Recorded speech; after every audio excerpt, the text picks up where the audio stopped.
and welcome to the second edition of Abortion is Healthcare, the podcast of the McHenry County Citizens for Choice, MCCC, and the McHenry County Citizens for Choice Education Fund, also known as Toby's Fund for Women's Health, an abortion fund. We're located in McHenry County, Illinois. It has been a startlingly busy couple of weeks since our last podcast. Most notably, there was an inauguration where the first pro-choice female was sworn in as Vice President, Kamala Harris, who promptly swore in 3 new pro-choice senators. Her replacement, Alex Padilla from California, and 2 pro-choice senators from Georgia, Raphael Warnock and Jon Ossoff. There was other good news. We celebrated 48 years of Roe v. Wade in the last couple weeks, and President Biden rescinded the global gag rule on abortion. There were some negatives. The Supreme Court ruled that you can no longer send the abortion pill, misoprostol. In Texas, the Fifth Circuit Court of Appeals convened to consider banning the safest and most common method of abortion used later in pregnancy, the D&E, which is dilation and elimination. It is only used in about 5% of all abortions. Finally, closer to home, in Illinois, the U.S. Department of Health and Human Services launched an investigation to see if Illinois had violated the federal law that was enacted in June of 2019 by Governor Pritzker, called the Reproductive Health Act, which mostly affects women on Medicaid and affirms their right to birth control, to carrying a pregnancy to term, and to having an abortion. One of the remnants, the Parental Notification Act, which will be voted on in the next Senate. Our last podcast centered on this, and we will be following it. In a final bit of news, Joseph Scheidler, who was a major architect of the anti-abortion movement, died last week at 93. He founded the Pro-Life Action League.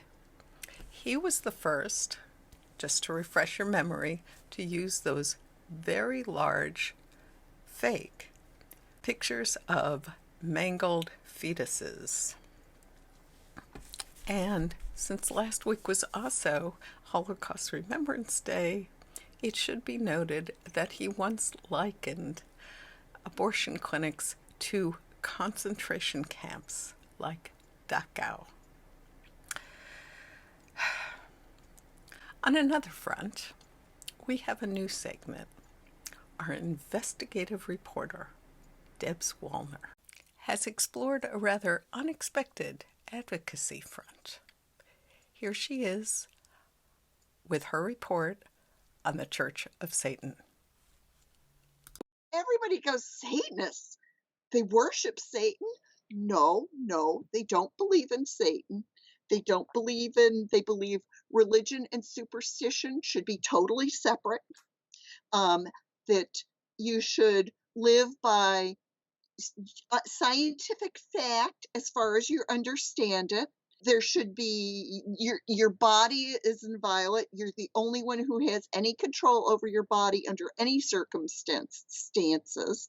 And to the Satanists, what Satan symbolizes is the eternal rebel, rebelling against authority that has no reason for being there, laws that have no reason for being there, regulations, and that abortion comes into that because there are all kinds of regulations to make it harder to get, to make people wait, to make people have unnecessary exams, to tell them lies about what abortion will do to them.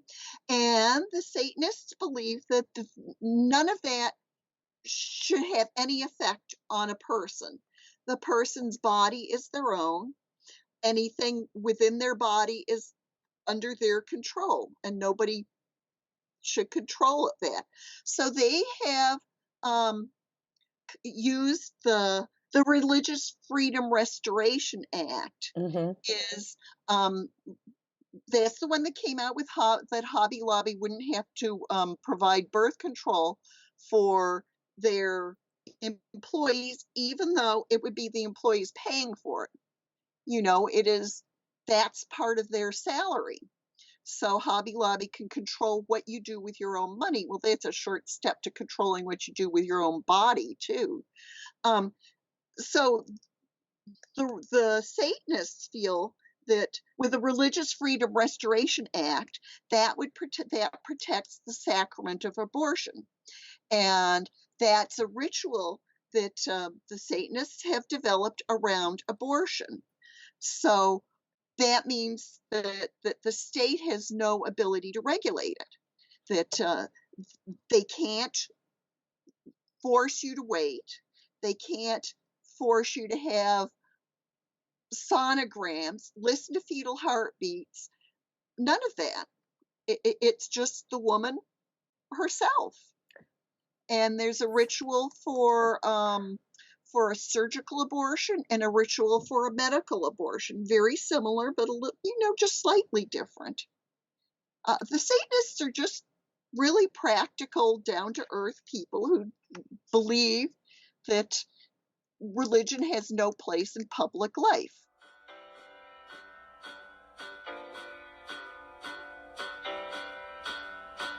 Supreme Court sits in Washington. Everyone a mother's son. Women's fate is lost and won. Behind that heavy door, the justices preside in noble ease. None of them ever suffers pregnancy.